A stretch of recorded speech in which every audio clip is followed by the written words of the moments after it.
या सिर्फ ऐसे ही लगे रहें जैसे चल रहे हैं? तो बहुत बार आपको ऐसी चीज़ों की ज़रूरत पड़ती है कि जहाँ इस तरह के मोटिवेशन की आवश्यकता हो या इस तरह की गाइडेंस की आवश्यकता हो। तो वो शायद आज वो दिन है जिससे आप थोड़ी सी क्लैरिटी अपने अंदर ला पाएंगे। ठीक है, चलो। देखिए, पहले तो मैं बात इस बात की करूंगा कि भाई ये 4 आपके फॉर्म आने हैं, जिसमें जुलाई टू सितंबर एसएससी के कैलेंडर में उठाओगे तो ये कह रहा है कि जुलाई टू सितंबर में फॉर्म आएंगे। जुलाई अगस्त अब निकल चुके हैं। अगस्त में आज हम लास्ट में खड़े हैं 21 तारीख को, और अब मुझे लग नहीं रहा कोई उम्मीद है कि अगस्त में फॉर्म आने की। उसका कारण है एसएससी चेयरमैन का बयान, उसके बारे में मैं बात करूंगा।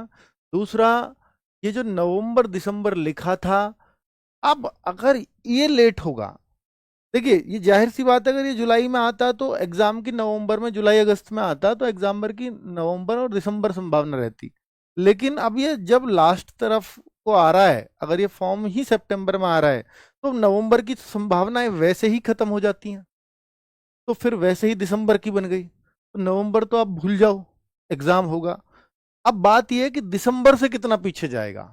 उसका कारण है कि क्यों मैं ऐसी बातें कर रहा हूं। कल भी कुछ बच्चे कह रहे थे सर आप पहले तो जनवरी से पहले मना कर रहे थे, और अब दिसंबर नवंबर दिसंबर कह रहे हो। भाई वो मैं बोल रहा हूँ नवंबर दिसंबर इस कैलेंडर के हिसाब से, और जो मेरे को लगता है वो जनवरी लगती है। वो क्यों लगती है उसका कारण बता रहा हूँ। ठीक है, चलो। तो ये चारों आप भर्ती, और इन चारों में से कौन सी पहले आएगी? ये है कांस्टेबल की वैकेंसी, जिसके लिए 7,500 लगभग 7400 प्लस वैकेंसी कहूंगा, 7,500 नहीं, 7411 वैकेंसी प्रस्तावित है, आने को है। ठीक है, तो अब बात इस बात की कर लेते हैं कि भाई क्या क्या आपके मन में पॉइंट्स हैं, और उन पे एक एक करके क्लैरिटी मैं दे देता हूं। अब सबसे पहले कैलेंडर होगा रिवाइज्ड, ऐसी मेरे को उम्मीद है कि अब एसएससी सबसे पहले उसको कैलेंडर रिवाइज करना चाहिए। कारण है उसका, क्योंकि अब कोई नोटिस कब निकलता है, कैलेंडर कब रिवाइज होता है, दोनों बातों में फर्क बताता हूं। अगर ये हो कि एक ही एग्जाम हटा है कि ये एग्जाम इसके बजाय अब इस डेट को हो, ये एग्जाम इस डेट के बजाय अब इस डेट को होगा, तो वहां आपका जो है कैलेंडर रिवाइज नहीं होता, एक एसएससी का नोटिस आ जाता है भैया ये एग्जाम उस डेट को होने वाला है। लेकिन अगर बहुत सारे एग्जाम्स हटाने पड़ रहे हों या अलग अलग डेट्स पे हो रहे हों, तो फिर एक नोटिस से काम नहीं चलता, फिर एक कैलेंडर रिवीजन होता है, जो अब लग रहा है। क्योंकि अब अगर ये सीजीएल इन्होंने हटाया है, तो जाहिर सी बात है सीएचएसएल पे भी इम्पैक्ट पड़ने वाला है, एमटीएस पे भी पड़ने वाला है, क्योंकि ये सब पैक्ड डेट थी। सीजीएल के बाद सीएचएसएल एमटीएस ये सब पैक्ड था शेड्यूल, और उसके बाद फिर दिल्ली पुलिस और ये सब चलता। तो अब यहां जो डिस्टरबेंस अगर शुरुआत में आया तो लास्ट तक इम्पैक्ट डालता है। तो अब जाहिर सी बात है कि भाई अगर ये सब पे ही इम्पैक्ट डालेगा तो एक कैलेंडर रिवीजन आएगा। अब ये कैलेंडर रिवीजन कब आएगा, कैलेंडर रिवाइज कब होगा, इसके बारे में तो भाई बहुत ज्यादा तो मैं नहीं जानता, लेकिन एसएससी चेयरमैन साहब का एक बयान आया था। भाई ओटीआर करेक्शन, जब ये मामला चल रहा था तो उन्होंने ही बयान दिया था कि ओटीआर करेक्शन 31 अगस्त तक चलेंगे, जो 14 अगस्त से शुरू हो चुके हैं। कि आपकी कुछ डिटेल में कोई चेंज वेंज करना है बेसिक डिटेल में, वो कर सकते हैं। जैसे मान लिया उन्होंने एग्जाम्पल भी दिया था, कोई जनरल में है अब ईडब्ल्यूएस में आ गया है तो ईडब्ल्यूएस बनवा सकता है, चेंज कर सकता है अपनी कास्ट को। ठीक है, उसके बाद कैटेगरी कहूंगा, कास्ट नहीं कहूंगा। उसके बाद आवेदन चलेंगे, यानी 31 अगस्त तक ये चलेगा, उसके बाद आवेदन होंगे। यानी जो सितंबर मंथ है वो नई भर्तियों का आवेदन के लिए होगा। अब आप बताइए, सीजीएल का आवेदन हो चुका है, सीएचएसएल का आवेदन हो चुका है, एमटीएस का आवेदन हो चुका है, बच किसका आवेदन रहा है? दो ही चीजों का, एक सीपीओ का और एक दिल्ली पुलिस का। सीपीओ का रिजल्ट अभी फाइनल आना बाकी है, क्या फाइनल रिजल्ट के बाद आवेदन आएंगे ऐसा जरूरी नहीं है। एक रिजल्ट आ चुका है, अभी मेडिकल होंगे, उसके बाद फाइनल मेरिट लगेगी। ठीक है, वो लगभग एसएससी की तरफ से उन्होंने कर दिया कि हमारी तरफ से यही है। तो हो सकता है कि सीपीओ का भी नोटिफिकेशन जो जून में प्रस्तावित था वो सितंबर में आए, लेकिन जो मेन नोटिफिकेशन है वो है दिल्ली पुलिस के। तो और फिर इन्होंने बोला कि सितंबर के बाद फिर अक्टूबर में ओटीआर करेक्शन आएगा, यानी है ना, जिन बच्चों को चेंज करना है फिर से कर सकते हैं। तो यानी अक्टूबर में भी फिर आवेदन नहीं है, फिर ओटीआर करेक्शन चलेगा। तो जाहिर सी बात है कि सितंबर में ही सारे आवेदन करा लिए जाएंगे। क्या चारों भर्तियों के एक महीने में आवेदन हो सकते हैं? जी हाँ, पहले भी हुआ। एमटीएस का उसी महीने में था, सीएचएसएल का उसी महीने में था, सीजीएल का जून में ही था, और सिलेक्शन पोस्ट का भी जून में था, स्टेनो का भी वहीं था। तो 4-4, 5-5 भर्तियों के जून में हो चुके हैं आवेदन। तो इसलिए एक महीने में होने में एसएससी का पास इतना सर्वर है कि वो बिजी नहीं जाएगा। ठीक है। और दिल्ली पुलिस में कांस्टेबल के अलावा और कहीं बहुत ज्यादा फॉर्म आएंगे नहीं। एचसीएम में भी हालांकि 10-15 लाख के आसपास फॉर्म होते हैं, सीपीओ में 7-8 लाख के आसपास फॉर्म होते हैं। तो कोई बहुत ज्यादा सर्वर वाली दिक्कत है नहीं। तो चारों पांचों फॉर्म एक महीने के अंदर भरे जा सकते हैं, उसमें कोई डाउट नहीं। कैलेंडर आने से पहले दिल्ली पुलिस नोटिफिकेशन नहीं, क्या ऐसा चांस है कि कैलेंडर रिवाइज हुआ नहीं और दिल्ली पुलिस का नोटिफिकेशन आए ही ना? नहीं, ये चांस बहुत कम है कि भैया देखो, आना तो कैलेंडर चाहिए क्योंकि बहुत सारा बच्चा उन एग्जाम्स का वेट कर रहा है। पर कैलेंडर इसलिए भी रुक सकता है अभी क्योंकि उन एग्जाम्स की हो सकता है डेट ही तय ना हो। इसलिए तय ना हो क्योंकि अभी हो सकता है कंपनी भी रिजेक्ट हो। इस कंपनी से एडिक्विटी से एग्जाम चल रहा था, तो ये भी चांसेस हैं कंपनी से एसएससी आगे एग्जाम ही ना कराए। फिर अगर दूसरी कंपनी का टेंडर करना पड़ा या पूरा टेंडर प्रोसेस बदलना पड़ा, तो फिर एक लंबा प्रोसेस है जो एग्जाम्स को बहुत डिले कर सकता है। ठीक है। तो फिर तो कैलेंडर बाद में ही आएगा, क्योंकि जब तक उनकी एग्जाम्स की, देखिए कोई एग्जाम अगर हटाया जा रहा है, पीछे हटाया, पीछे खिसकाया है, तो और जिस वजह से खिसकाया है, अगर उस वजह को पूरी तरह से बच्चों को सेटिस्फाई नहीं करेंगे, संतुष्टि नहीं देंगे, तो फिर तो एग्जाम हटाने का ही क्या फायदा रहा। एसएससी तो कभी नहीं चाहेगी ना उसको दोबारा एग्जाम हटाना पड़े, पहली बार में ही बहुत बेइज्जती सहली है, कभी नहीं चाहेगी। तो पहले ये एश्योर करेंगे कि भैया वो एग्जाम सेंटर सब कुछ दुरुस्त हो जाए, जो बच्चों की शिकायतें थी वो सब ठीक हो जाए, ये बिल्कुल एसएससी चाहेगा। और उससे पहले कैलेंडर जारी हो नहीं सकता जब तक ये आश्वस्त ना हो जाए। तो ऐसा तो नहीं है कि दिल्ली पुलिस नोटिफिकेशन पहले नहीं आ सकता, बिल्कुल आ सकता है। दिल्ली पुलिस नोटिफिकेशन पहले आ सकता है, लेकिन एग्जाम डेट नोटिफाइड सून आएगी, एग्जाम डेट नहीं आ सकती इसमें। और अगर कैलेंडर सही चल रहे होते सब कुछ, तो एग्जाम डेट नवंबर दिसंबर लिखा था ना इसमें एग्जाम दिल्ली पुलिस के में, फिर वो एग्जाम डेट स्पेसिफाई होके आ जाती, ये फायदा होता। ठीक है। जो अब नहीं होगा।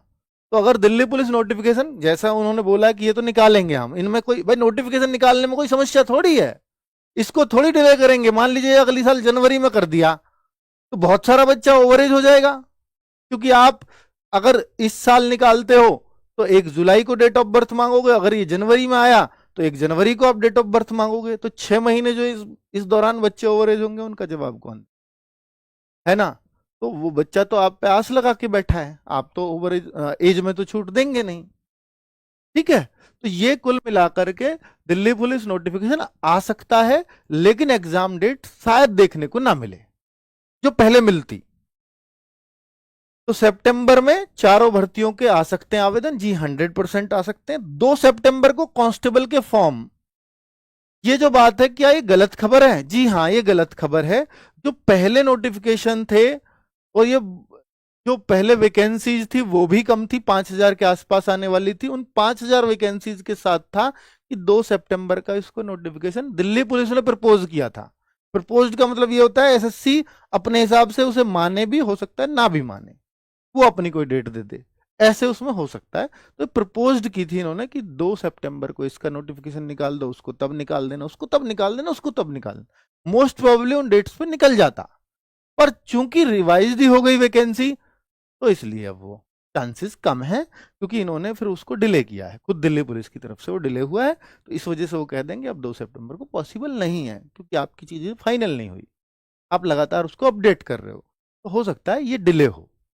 ठीक है, ये चांसेस है 2 सितंबर से तो डिले हो। 2 को आ जाए तो बहुत अच्छी बात है, पर चांसेस बहुत कम मेरे को नजर आते हैं। पर सितंबर में चारों भर्तियों के आ जाएं, ये बहुत ज्यादा चांसेस है। ठीक है, मॉक में स्कोर कैसे बढ़ाएं और प्रैक्टिस सेट, अब इसकी बातें कर ले। तो ये जनरल क्वेरीज थी जो आपके मन में, मुझे लगता है कि मैं अच्छे से सॉल्व कर पाया होऊंगा और आपके जो कंफ्यूजन्स थे वो सब चले गए होंगे। देखिए, इस बार जो प्रैक्टिस सेट्स हम लोग शुरू कर रहे हैं, मॉक टेस्ट की बाद में बात करूंगा, तो अभी मैं चैप्टर वाइज की बात कर लेता हूं कि भाई ये जो प्रैक्टिस सेट्स हैं इसके लिए आप लगातार डिमांड कर रहे थे, तो मैं इसको इस बार चैप्टर वाइज चलवा रहा हूं, और तब तक आपका नोटिफिकेशन भी आ जाएगा। तब तक आपके चैप्टर वाइज प्रैक्टिस सेट, मुझे लगता है एक टाइम ड्यूरेशन होता है कि 20 सेट्स के अंदर ही चैप्टर वाइज कंप्लीट हो जाने चाहिए। मुझे भी लगता है कि 20-20 सेट में आपका हर चैप्टर का लगभग रिवीजन हो जाएगा हर सब्जेक्ट के। ठीक है, लेकिन जीएस को कैसे हम 20 सेट्स में कवर कर सकते हैं, तो ये भी एक क्रम लेकर के, जैसे नवीन सर कराते हैं, तो उसी क्रम के हिसाब से यहाँ अजीत सर भी आपको जीएस को 20 या 25 सेट्स में वो कवर अप करेंगे। तो इसकी आपको टेंशन नहीं लेनी है कि भाई, क्योंकि ये बिल्कुल पैटर्न या ये guidance under the guidance of Naveen sir ही चलेगा। ऐसा नहीं है कि अजीत सर पढ़ा रहे हैं तो नवीन सर इसमें बिल्कुल भी इन्वॉल्व नहीं, उनका भी इन्वॉल्वमेंट होता है, टीचर्स पे सजेशंस भी होते हैं और आपस में डिस्कशन भी होते हैं। ठीक है, चलिए, तो अब आप यहां देखेंगे प्रैक्टिस सेट्स की बात, तो रीजनिंग का सुबह 10 बजे चलेगा, राहुल शर्मा सर इसको करा रहे होंगे। कंप्यूटर शिवम सर 11 बजे इसको करा रहे होंगे। आकाश शर्मा सर मैथ्स को 12 बजे करा रहे होंगे। तो ये 10, 11, 12 और फिर शाम को 6 बजे जीएस का प्रैक्टिस सेट हो रहा होगा। तो ये 4 प्रैक्टिस सेट्स की हमें सबसे ज्यादा नीड लगी अभी, तो ये शुरू कर दिया है। बहुत जल्दी इंग्लिश का भी शुरू कर देंगे एचसीएम के लिए। ठीक है, तो प्रैक्टिस सेट करने का सही तरीका, बहुत सारे बच्चे होते हैं कि मैं लाइव करूं इसको रिकॉर्डेड करूं, देखो अपना अपना तरीका है। वैसे मैं एक सजेशन दूंगा कि अगर आप लाइव करते हैं तो एक बस रूटीन बन जाता है, क्योंकि बहुत जो सीरियस बच्चा है उसको फर्क नहीं पड़ता कि वो लाइव करे या रिकॉर्डेड। अगर आपको उस टाइम पढ़ना है चाहे कुछ भी हो जाए, तो फिर आप रिकॉर्डेड कर लो, फिर तो कोई दिक्कत नहीं है। लेकिन अगर आपको एक रूटीन, एक टाइम टेबल सेट करना है, तो फिर लाइव करना ज्यादा बढ़िया रहेगा। और रिकॉर्डेड में आप एड वेड से परेशान रहते होंगे, लाइव में वो एड देखने को नहीं मिलते आपको। अच्छा तरीका ये होगा करने का, भाई जिसमें पता है कि इतने बजे मुझे रोज लाइव आना ही है, तो आपका एक भी छूटेगा तो आपको दर्द होगा, बस ये बात है। और रिकॉर्डेड में आज छूट गया, चल कल कर लूंगा, फिर अगर किसी वजह से कल भी नहीं कर पाए तो 2 दिन का जो बैकलॉग है उस वजह से वो कभी हो ही नहीं पाएगा, क्योंकि हर दिन के अपने सेट्स हो रहे हैं, और फिर आपका पीछे का करने का मन ही नहीं करेगा। ऐसा बहुत बार आपके साथ हुआ होगा, ये आप जानते हैं। चलो, अब मैं बात कर रहा हूं इस बात की कि भाई जो सही तरीका है वो क्या है करने का। सही तरीका ये है मेरे भाई, जब आप लाइव करते हो तो आप कई बार ऐसा सोचते होंगे, सर मैं जब राहुल सर करा रहे हैं प्रैक्टिस सेट, तो इनके साथ तो 25 में से 24 मार्क्स या 25 मार्क्स लेके आता हूं, लेकिन जो संडे वाला मॉक है उसमें 25 में से 20-21 ही रह जाते हैं, ऐसा क्यों होता है? और रीजनिंग में भाई अगर आपके इतने मार्क्स नहीं आ रहे ना, इतने मार्क्स आपके मॉक में नहीं आ रहे, तो वो फिर कम है। रीजनिंग में एक्सेप्टेबल सिर्फ 2 ही नंबर हैं, या तो 24 या 25, 23 भी कम है, और जितने इससे कम होते चले जाओगे वो बहुत कम होते चले जाओगे आप, फिर वो कम ही कम है। ठीक है, तो बेहतर होगा कि भाई अगर आपको ये स्कोर अचीव करने हैं तो एक तरीका अपनाना, और दोनों जगह फिर आपका सेम स्कोर आएगा। तरीका ये है कि जो राहुल सर क्वेश्चन आपको बोर्ड पर दें, तो लाइव वीडियो को पॉज करो और पहले उस क्वेश्चन को अपने कॉपी पेन लेकर के बैठो, पहले उस क्वेश्चन को खुद हल करो, और लगे जरूरत है इसमें मुझे, तो वीडियो को फिर प्ले करो और फिर उसको देख लो, और लगे कि नहीं ये तो मैंने कर लिया, तो आगे बढ़ो सीधा दूसरे पे। तो लाइव के साथ ही आप इस वीडियो को खत्म कर लोगे। ऐसा नहीं है कि आपको ऐसे 2 घंटे लगेंगे, नहीं, राहुल सर समझा समझा कर रहे हैं, आपको खुद ही करना है। उनको एक क्वेश्चन कराने में 2-3 मिनट लग जाएंगे, आपको खुद ही करना है, तो हो सकता है 30 सेकंड, 40 सेकंड, 1 मिनट में कर लोगे। ठीक है, तो आप इनसे पीछे नहीं रह सकते लाइव में, अगर आप ऐसे ऐसे कर रहे हो तो। और आपको एक कॉन्फिडेंस आएगा कि ये सारे तो मैंने ही किए हैं। वरना क्या होता है जब आप लाइव कर रहे होते हो, स्पेशली मैथ रीजनिंग में बहुत होता है ऐसा, और अच्छा सर ने कोई हिंट दिया, वो सुनता रहा और हम हल करते रहे, वो हम सुनते रहे और वो करते रहे, उस हिंट की वजह से वो हो रहा है ना। तो आपने खुद के सोचने का वो उस पर जोर ही नहीं दिया, आपने दिमाग पे लोड ही नहीं पड़ने दिया, उससे पहले इनकी बातें सुन गए। ये होती है बात। इसलिए आपका मॉक में 21 आते हैं और रियल टेस्ट में जो प्रैक्टिस सेट होते हैं उसमें 24-25 आप कर रहे होते हो। ये है बड़ा फर्क बस। ठीक है, तो सही तरीका मैंने आपको बता दिया। सेम मैथ में भी आजमाना, कंप्यूटर को या जीएस को आप डायरेक्टली कर सकते हो, इसमें बहुत पॉज की आवश्यकता नहीं है। जो जो चीजें नहीं मिले, जो आपको नहीं पता हो, उनको हर प्रैक्टिस सेट नंबर करके उनको नोट करते रहो बस, कि ये चीज नहीं मिली, ये चीज मुझे नहीं पता थी, उसको नोट करते रहो। सारा प्रैक्टिस सेट नोट करने की आवश्यकता नहीं है, सिर्फ उतना नोट करो। ठीक है, प्रैक्टिस सेट आप कहो सर मुझे तो आता ही नहीं कंप्यूटर, तो भाई आप फिर प्रैक्टिस सेट ही मत करो। प्रैक्टिस सेट उन्हीं बच्चों के करने चाहिए जिन्होंने एक बार सिलेबस कंप्लीट कर लिया हो, वरना कोई अर्थ नहीं है इसको करने का। ठीक है, प्रैक्टिस सेट सिर्फ उन्हीं के काम के होते हैं। 26 अगस्त से ये शुरू हो रहे हैं, टाइमिंग आपके सामने। आप कहो कि ये टीचर लाओ वो टीचर लाओ, भाई सब कुछ छोड़ दो, क्वेश्चंस तो उन्हीं टीचर्स के सबके एक जैसे ही चल रहे हैं। आपको क्वेश्चन से मतलब होना चाहिए, क्वेश्चंस का एक्सप्लेनेशन ना समझ में आ रहा हो इन टीचर्स से, तो फिर मेरी गलती है, फिर आरडब्ल्यू की गलती, आपको इन टीचर्स को दे रहे हैं हम लोग। ठीक है, तो वो क्वालिटी हर क्वेश्चन में हर चीज में मिलेगी, हर टीचर के समझाने में मिलेगी। ठीक है, आप अगर माइंड सेट करके बैठोगे कि मुझे वही टीचर चाहिए, यहां वो चाहिए, यहां वो चाहिए, तो भाई फिर आप ना पढ़ने नहीं आ रहे हो, सिर्फ बहुत सारी चीजें, सिर्फ मुझे तो टीचर्स पे क्वेश्चंस करने सिर्फ इसलिए आने। ठीक है, चलो। और आप ये सोचो ना, कोई टीचर बहुत मन से कि 50 की जीएस है इसमें जान लगा दूंगा, बहुत मन से आपके लिए अड़ रहा हो बैक ऑफ द माइंड की 26 से प्रैक्टिस सेट शुरू हो रहे हैं, इस बार जीएस बच्चों की बहुत अच्छी करानी है, दिल्ली पुलिस में सारे क्वेश्चन फंसाने हैं, कुछ एक्स्ट्रा प्रयास डालूं, एक्स्ट्रा एफर्ट डालूं, बहुत मेहनत पर्दे के पीछे चल रही हो, किसी की सजेशंस भी चल रहे हो, मीटिंग्स भी चल रही हो, लेकिन पता चल रही है नहीं सर मुझे इनकी जगह वो चाहिए, है ना। तो फिर इस टीचर का आप सोचो ना कि कैसा हौसला होगा कि मैं इनके लिए इतना प्रयास कर रहा हूं और ये मेरे पे भरोसा नहीं कर। आप पहले पढ़ो तो सही, हाँ 2-3 सेट पढ़ के आपको लगे नहीं ये टीचर दमदार नहीं है, तब कहना ना उनके लिए, तो आपको अब उसको भी लगेगा फिर शायद मैं ही कुछ कमी कर रहा हूं, लेकिन ऐसे नहीं। ठीक है, चलो। बहुत चीजें मैं आपको इसलिए समझा रहा हूं क्योंकि ये आप ना ऐसे ही कर देते हो बस। ठीक है, दूसरी बात, मॉक में स्कोर कैसे बढ़ाएं। मैंने आपको इसमें मॉक के लिए 2 पॉइंट लिखे हैं, 2 चीजों पे आपको काम करना है, एक आपके वीक पॉइंट्स और एक आपके स्ट्रॉन्ग पॉइंट्स। इन दोनों पॉइंट्स पे अगर आपने काम कर लिया तो मॉक का स्कोर बढ़ जाएगा। ये कैसे, आपको दोनों जब भी कभी मॉक दो तो इस मॉक का एक सेल्फ एनालिसिस हर बच्चे को करना है। एक एनालिसिस तो हम कराएंगे बाद में, जब आपका फॉर्म वॉर्म भर जाएंगे उसके बाद मैं एनालिसिस शुरू कर दूंगा, वो तो रहेगा ही, लेकिन सेल्फ एनालिसिस अभी आप कैसे कर सकते हो। तो जब भी आप मॉक देते हैं तो मॉक देके इतने नंबर आ गए, ठीक है, बात छोड़ दी, इसका उत्तर ये, इसका उत्तर नहीं। आपको ये देखना है कि मेरे मैथ्स में जो मेरा मैथ्स सब्जेक्ट है, इसमें मेरे कौन कौन से सब्जेक्ट से या कौन कौन से चैप्टर से क्वेश्चंस ठीक होते हैं। हर बार आपको चैप्टर का नाम पढ़ते ही कॉन्फिडेंस हो जाएगा, हाँ ये चैप्टर तो बहुत बढ़िया हो रहे हैं। अब आप देखो कि पिछले 2-3 सेट को आप देखना, इस बार से करोगे तो अगली बार भी देखना, उससे अगले को भी देखना। तो एक चीज नोट करना कि भाई आपके जो हर सेट में ही लगभग इन चैप्टर्स में से दिक्कत होती है। मान लीजिए वो आपने देखा मैथ्स में जी 4-5 चैप्टर्स ऐसे हैं जिनमें मुझे बहुत ज्यादा दिक्कतें बनती हैं, ऐसा हो सकता है। यहां बाकी चैप्टर्स में मुझे कोई दिक्कत नहीं, मैंने ये फाइंड आउट किए, अब आपने इन पे काम करना शुरू कर।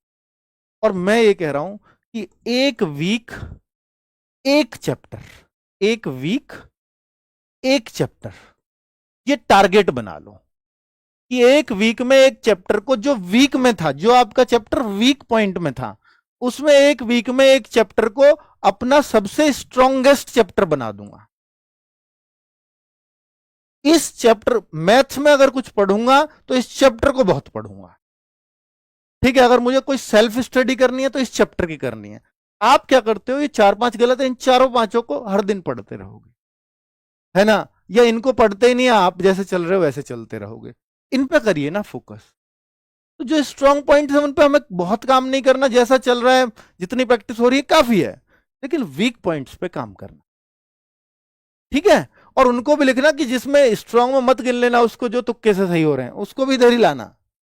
और इनमें यह भी मान लेना इन 4-5 में जो बिल्कुल ही मुझे बहुत टफ लगते हैं उनको सबसे लास्ट में करना।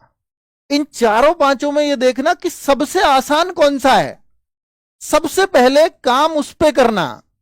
अब आपने देखा कि 5 में से 3 मैंने आसान आसान छांट के कर लिए, पर इन 2 से मुझे बहुत डर लगता है। पर आपको यह पता होगा कि मैथ में सिर्फ यही 2 चैप्टर हैं जो मेरी कमजोरी बने हुए हैं। फिर आप उन 2 पर 100% काम करोगे और 100% वो मजबूत होंगे। ये 2 ही क्या है फिर मेरे सामने, ऐसे आपको लगेगा। ठीक है कि 2 फिर मुझे परेशान नहीं कर सकते। परेशानी सिर्फ तब होती है जब वो ज्यादा हो, जब संख्या उसकी कम होगी फिर वो कभी परेशानी नहीं हो सकती। ठीक है, सेम रीजनिंग में बहुत इश्यूज आते नहीं है। वैसे रीजनिंग में कोई कहे कि सर मेरे जो है वो क्वेश्चन गलत होते हैं सीरीज के, तो भाई वो किसी के भी गलत हो सकते हैं, वो कोई दिक्कत वाली बात नहीं है।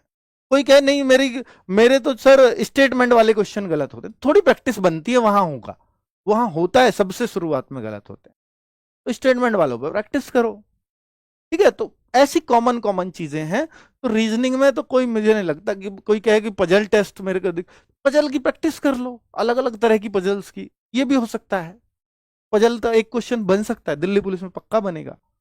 ठीक है, तो सीटिंग अरेंजमेंट हो सकता है किसी की दिक्कत, सीटिंग अरेंजमेंट अगर आपने चीजों को समझ लिया कि कैसे करना है तो वो बहुत आसान हो जाएगी।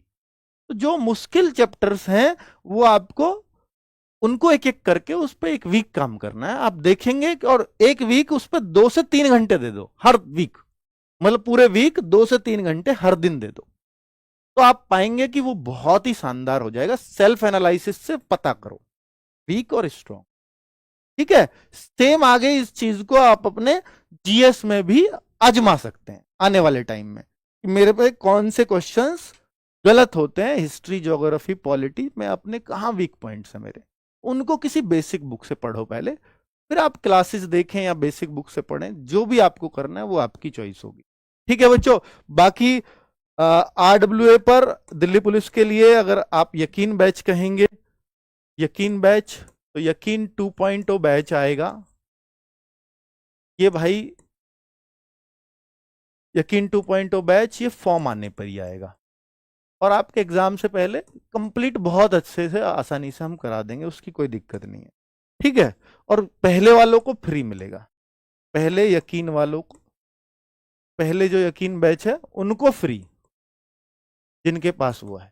ये तब वादा किया था, तो भाई वो पूरा होगा, उसकी चिंता आपको नहीं करनी। ठीक है, हालांकि वो बैच अपने आप में कंप्लीट है, हालांकि आपको पढ़ना ही है तो वो रिवीजन के लिए हम दूसरा बैच आपको फ्री दे देंगे। दूसरा ये बुक्स है RWA के पास जो हमने स्पेशली दिल्ली पुलिस ओरिएंटेड बना रखी है। मैथ्स, मुझे लगता है कि अगर आपने 2 से 3 बार इस बुक को कर दिया तो मुझे नहीं लगता कि दिल्ली पुलिस में और मैथ्स करने की आवश्यकता है आपको। रीजनिंग काफी है इतने में। ठीक है, बात है जीएस की, तो जीएस इसको कर लो या येलो बुक कर लो, मैं तो बेसिक बुक सबसे अच्छी येलो बुक मानता हूं। बाकी ये दिल्ली पुलिस के क्वेश्चंस ही अगर आपको चाहिए, एसएससी के क्वेश्चंस चाहिए तो इसमें उस तरह का लिखा हुआ है। ठीक है, कंप्यूटर की तो आप सब लोग जानते हैं कि इससे बेस्ट बुक पूरी मार्केट में कहीं हो ही नहीं सकती। ठीक है, तो मतलब ये बुक तो बच्चों ने बहुत सराही है, बहुत ज्यादा इसको बोलते हैं। और ये दिल्ली पुलिस ड्राइवर बहुत पसंद आ रही है बच्चों को, बिल्कुल करेक्शन एरर फ्री बुक्स। अगर आप चाहते हो RWA की बुक को देख करके आपको खुद ही लगेगा कितनी मेहनत इन बुक्स पर की गई होगी और कैसे एग्जाम ओरिएंटेड बनाने की कोशिश की गई है। बाकी ये दिल्ली पुलिस का प्रैक्टिस सेट है, हालांकि पेपर आपका ऑनलाइन होगा। आपको कुछ बच्चों को होता है कि मैं स्क्रीन से दूर रहना चाहता हूं तो मुझे कुछ ऑफलाइन प्रैक्टिस सेट प्रोवाइड करा दें, तो इस वजह से हमने ये बुक निकाली है। तो करीब ये 30 प्रैक्टिस सेट, 2 सॉल्व पेपर, यानी प्रीवियस ईयर 2 ही हैं, 30 नए सेट हैं। और ये ऑनलाइन वाले जो मॉक टेस्ट देते हैं ना संडे, उनसे अलग है पूरे, उनके जैसा कुछ नहीं है इसमें, पैटर्न तो वही रहेगा ऑब्वियसली। ठीक है, तो ये दिल्ली पुलिस कांस्टेबल के लिए है। बाकी अगर आप ऑनलाइन प्रैक्टिस सेट्स करना चाहते हो तो जो यकीन बैच वाले बच्चे हैं उनको तो हम 15 या 20 जो भी आपसे बोला था उतने मॉक टेस्ट प्रोवाइड कराएंगे ही। बाकी ये 100 टेस्ट 100 रुपए में हमने अलग से निकाले हैं, ताकि कोई बच्चा कहता है कि सर मुझे ज्यादा करने हैं तो वो आप अपनी अवेलेबिलिटी के हिसाब से देख लेना।